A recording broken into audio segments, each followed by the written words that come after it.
போன்ற திட்டங்களை யோசிப்பது, இதன் மூலமாக உள்ளே புகுவதற்கு பிரித்தாளும் சூழ்ச்சியை இந்த பாசிச பாஜக அந்த உணர்வு இருக்கணும்ல.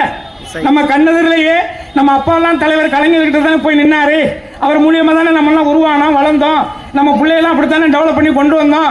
இன்னைக்கு அந்த சித்தாந்தத்துக்கு எதிராகவே, தமிழர்களுக்கு எதிராகவே, தமிழருடைய நலனுக்கு எதிராகவே ஒரு மக்களால் உருவாக்கப்பட்ட, மக்களால் வளர்ந்து தன்னை இந்த நிலைமைக்கு கொண்டுட்டு வந்ததுக்கு பிறகு எல்லாரும் சொல்லிக்கிறாங்க 200 கோடி. நான் சொல்றேன், எந்திரன்கிற படம் எப்போ வந்துச்சு? ரஜினி சாருடைய படம் எந்திரன் படம். அந்த படத்தில் ஐஸ்வர்யா ராய், ரஜினிகாந்த், ஏஆர் ரகுமான், சங்கர், அப்புறம் பாபி டானின்னு சொல்லி ஒரு ஹிந்தி நடிகர். அதுக்கு அடுத்து பெரிய சம்பளம் வாங்கின நடிகன் நான்.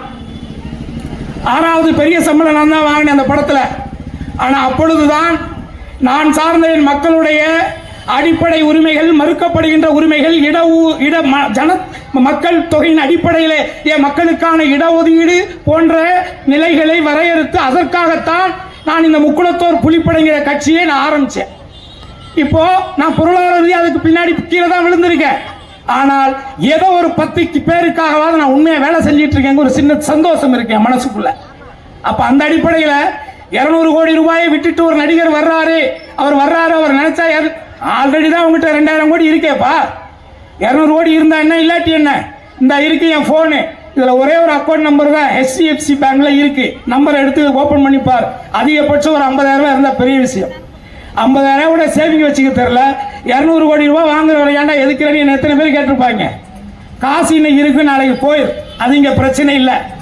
பணம் 200 கோடியை இழந்து நான் மக்களுக்கு சர்வீஸ் பண்றதுக்கான இழந்துட்டு வரேன் இல்லை.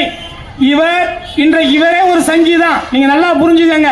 இது பெரிய விளையாட்டு, இது பெரிய கேம். இந்த தமிழ்நாட்டுக்குள்ள தமிழர்களை பிரித்தாண்டு பாஜக ஏதாவது ரூபத்தில் தமிழகத்தில் தன்னுடைய காலை பதிக்கணும்னு நினைக்குது.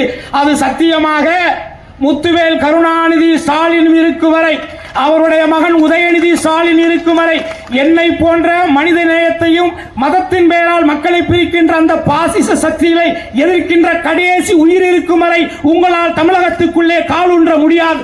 அது நைனாவா இருக்கட்டும், அவங்க நைனாவா இருக்கட்டும், யாராக வேணாலும் இருக்கட்டும், அதுக்கு வாய்ப்பு நம்ம கொடுத்துடக்கூடாது.